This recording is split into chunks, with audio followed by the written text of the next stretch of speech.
I was reading my Torah. And look, I went all the way into my cave. I had a flashlight and I was reading. But there's a story that happened a long time ago. And we didn't have flashlights a long time ago. So I'm going to tell you a story of how we learned a long time ago to read the Torah. Now, Rabbi's here, and Rabbi, he has his Torah, and he wanted to sing songs with us, and he wanted to tell a story about what happened with the Torah. A long time ago, the Torah is how we learn to read, and it's learned to write, and it's stories. And before my kids always went to bed, I used to love to read them a story. And I used to see you in the temple. I used to love to read you and tell you stories. Well, I wanted to read you a story today. And I went to open up my Torah. And look, I took my Torah, and I took the clothes off, and I went to open my Torah, and I was going to read the story. And then Rabbi told me something very, very sad. Rabbi said, a long time ago, there were people who said, no Torah, no more stories. Well, that's not fair. That's not nice. How come we can't read the stories? Well, there were soldiers. And just like when we had the Maccabees, and they had to fight back because there were no more Torah, they took all our freedoms away. It happened again. But this time, Rabbi, there was a very special Rabbi, and Rabbi, he had a great plan. He said, hey, we're going to read the Torah anyway. They can't tell us what to do and what to say, but we would get in trouble if they saw us reading the Torah. So the Rabbi, he had a really good idea. Rabbi said, take the Torah, and you're going to put it in a backpack. Hide it behind your back. And don't let anybody see what you're doing. See, no Torah. I really have it in my backpack, on my back, but you can't see it. Well, what am I going to do with that Torah? What happens if somebody sees me with the Torah? Well, Rabbi had a really good idea. Rabbi said, I'm going to find a very, very safe place. And so he went and he walked into the woods, into the forest, where there's it's the tree, lots of trees. So he walked and walked until he found a cave. And he went into the cave and he said, I can read Torah here. Nobody will find me. They won't see me. What a good idea.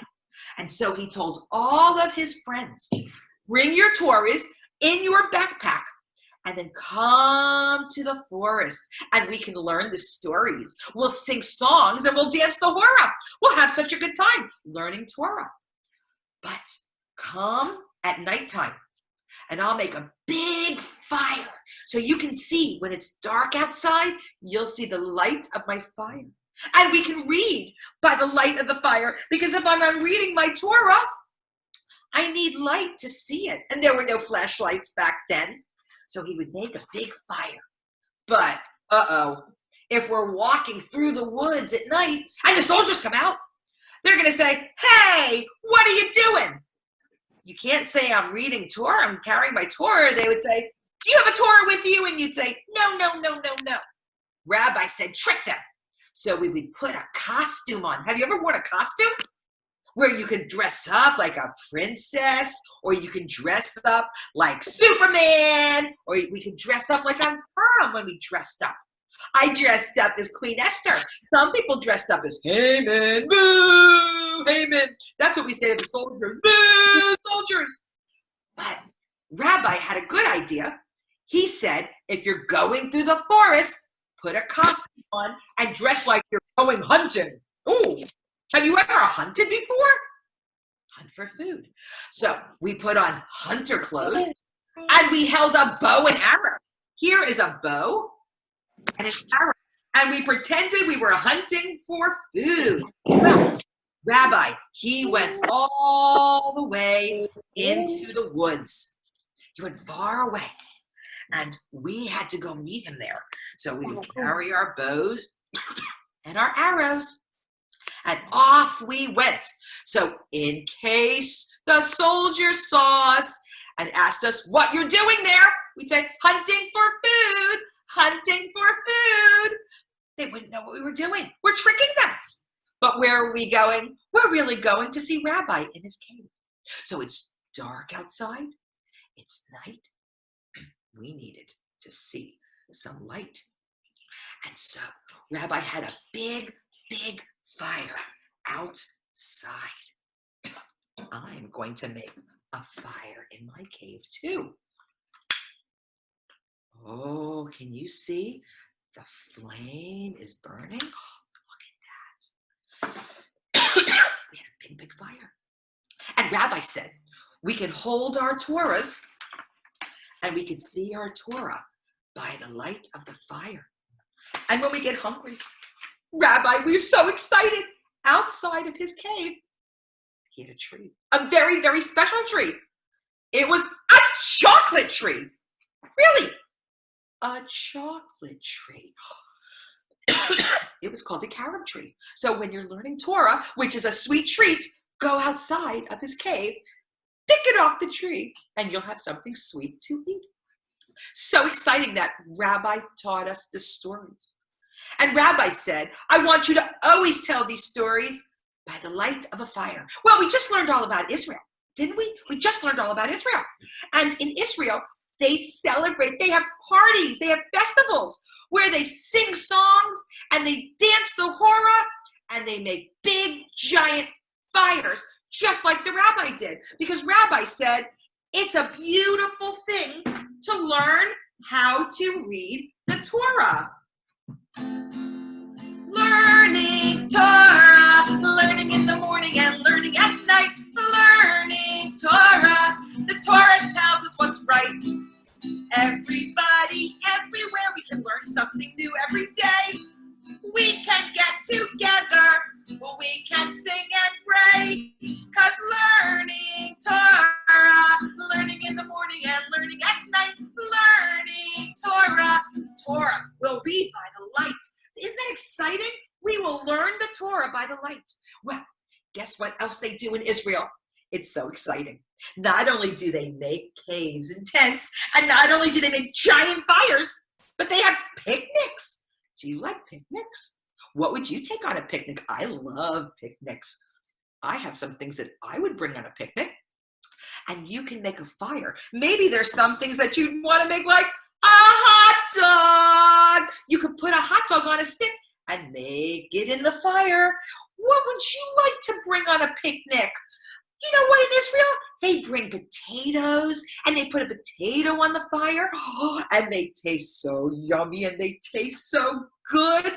That's why they have all that picnic food. What are some of the things that you'd like to bring? Oh, going on a Lag BaOmer picnic, what would you pack? I will take an apple, that's a healthy snack. Do you like apples? I like apples. I like apples too. I like apples, yes I do. Going on a Lag BaOmer picnic, what would you pack? I would take some juicy oranges. Ooh, here's my oranges, yay! They're a healthy snack. Lag BaOmer picnics, they are lots of fun. Lag BaOmer picnics, everyone can come. Going on a Lag BaOmer picnic, what will I take? Oh, I love cupcakes. Oh, here's my cupcake. Oh, do you like cupcakes? I like cupcakes too. Yes, I do. You can bring anything you bake. 'Cause Lag BaOmer picnics, they are lots of fun. Lag BaOmer picnics, everyone can come. I'm going on a Lag BaOmer picnic. What would you pack?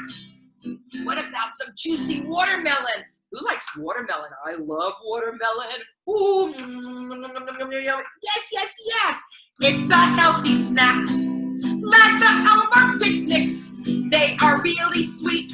You can bring a lollipop. Oh, yeah, you can lick a lollipop. That's right. They're a Lag BaOmer treat. But you know what? Shelly Shabbat's here today. She's coming also. I have something in my pocket. What will it be? I have something in my pocket. Let me take it out. Let me see. Wait, a banana. It's a healthy treat. Oh, let's see. there's something for you. She has strawberries in her pocket. That's a healthy snack too. That's right. Black Omar picnics. They're for everyone. Black Omar picnics. Guess what? I'm gonna have some fun. Watch what I'm going to do, because on my Lag BaOmer picnic, I'm going to make a marshmallow treat, because on Lag BaOmer picnics, you get to make something really sweet. So I have a fire here, and I have a stick. Look what I have. I have marshmallows. Yes, I do. I have marshmallows. Do you too? I also have graham cracker, and I break it in two. But remember the tree outside Rabbi's cave? He had that carob tree, the chocolate tree. I have a piece of chocolate too. Watch what I'm going to do. I'm going to take my marshmallow and I turn it round and round. Look at that. It's starting to turn brown. Here's my marshmallow. Look what I can do. Blew it out. Can you? I'm going to take my marshmallow and I'm going to take my piece of chocolate and I put it right on top of my cracker. And then I take the marshmallow and I make it into a yummy sandwich. Look at that. Can you see my sandwich? It's called a some more. You know why? Because they taste so yummy, you want some more. That's That's what we can have on our picnic. Learning at Torah is so sweet. Lag BaOmer picnic. It's a healthy treat. Lag BaOmer picnic. Oh, it gives you something good to eat. 'Cause learning Torah, learning in the morning and learning at night. Learning Torah. Torah teaches what's right. Everybody everywhere can learn something new every day. You can eat up some more.